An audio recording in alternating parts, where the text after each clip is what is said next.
मैं अपने कैरेक्टर के बारे में बताना चाहूँगा कि मेरा कैरेक्टर का नाम है आदित्य। और ये कैरेक्टर सुगनी के जो हमारी प्रोटैगनिस्ट हैं शो में उसके ऑपोजिट है। और ये कैरेक्टर यहीं पर इसका जन्म हुआ है बुंदेलखंड में, जो जहाँ की कहानी है, लेकिन ये शहर जाता है और वहाँ पढ़ाई करने जाता है, उसके बाद ये वापस आता है। तो आई थिंक मेन स्टोरी जहाँ से शुरू होती है वो इस प्रथा के बारे में, जैसे कि बताया गया, सबने बताया कि ठाकुर की जो एक प्रथा है जो एमपी में होती है सर ढकाई, तो ये कैरेक्टर उस प्रथा के अगेंस्ट भी नहीं है और उसके साथ भी नहीं है, न्यूट्रल, क्योंकि वो अपनी सोच में ये समझता है कि इसका होना और बनना दोनों का ही इनमें हाथ है, भेड़ियों का और ठाकुर का। तो आई थिंक आगे जाके बहुत से ट्विस्ट होंगे इसकी लाइफ में।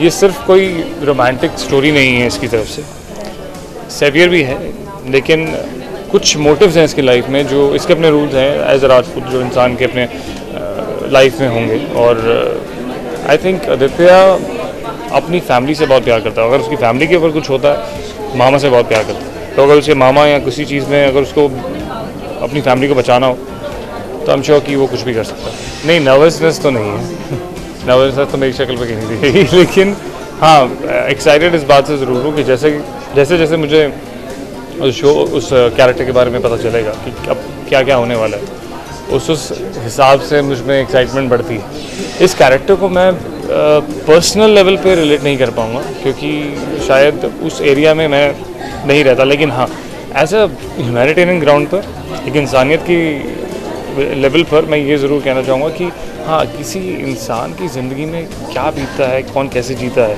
हर एक की अपनी ज़िंदगी है। और जिस हिसाब से वहाँ की लड़कियाँ औरतें जैसे अपनी ज़िंदगी बिताती हैं, वो एक्सप्लॉयटेशन जो होता है उनकी ज़िंदगी में, कैसे उनको अपने घर चलाना होता है, तो आई थिंक शायद इसी वजह से मुझे ये शो बहुत पसंद आया था। उसका मेन रीज़न मुद्दा ये था कि इट हैज़ अ मैसेज, इसके पीछे एक मैसेज है जो लोगों के लिए, और ये चीज़ें अगर दुनिया के सामने आती हैं तो बहुत अच्छा। नहीं, मुझे ऐसा कभी नहीं लगता कि मेन आर प्लेइंग कोई सेकंड पैरेलल रोल और समथिंग अपने विमेन के पीछे, क्योंकि इसी हिसाब से अगर मैं ये कहूँ कि विमेन की शायद इंडस्ट्री में लाइफ 3-4 साल की होती है और मैन तो फिर भी 40 साल तक काम करते हैं। आज की डेट में अगर अमिताभ जी काम कर रहे हैं अपनी उम्र में, तो शायद बहुत ही कम औरतें होंगी जो इस उम्र में काम कर रही होंगी।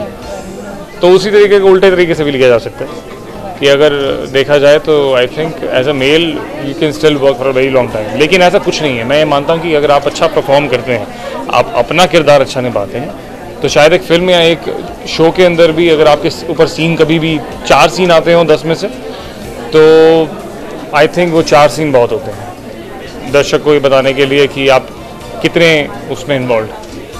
तो it's not about quantity. As an actor I really look forward as an idol to Nasir जी।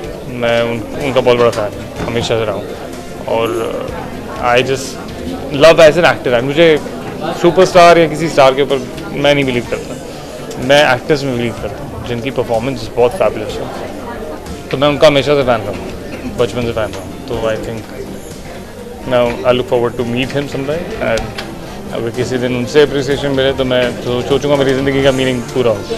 जी, मेरी ज़िंदगी में फिल्में आना तो पक्का है, ये मैं जानता हूँ। सिर्फ ये है कि फ़िलहाल इस वक्त ये शो मुझे अच्छा लगा, वो आप इसे कह सकते हैं कि ट्रेनिंग ग्राउंड है मेरी। एक चीज़ को पाने के लिए आपको बहुत अभ्यास करना पड़ता है, और अगर वो चीज़ आपको लगता है कि बहुत ही जहाँ पर बहुत भीड़ भाड़ है, बहुत लोग हैं, तो आप शायद उसमें जीत पाने के लिए आप उससे ज़्यादा अभ्यास करेंगे कि बाकी लोग जितना करते हैं। इसे कहते हैं कि अगर आप किसी वक्त, मतलब कहाँ इसे ऐसे जाता है कि जिस वक्त बाकी लोग सो रहे होते हैं और खाना खा रहे होते हैं, मैं उस वक्त सोच रहा होता हूँ, अपने काम पर सोच रहा होता हूँ, तो वही आदमी वहाँ पहुँच सकता है।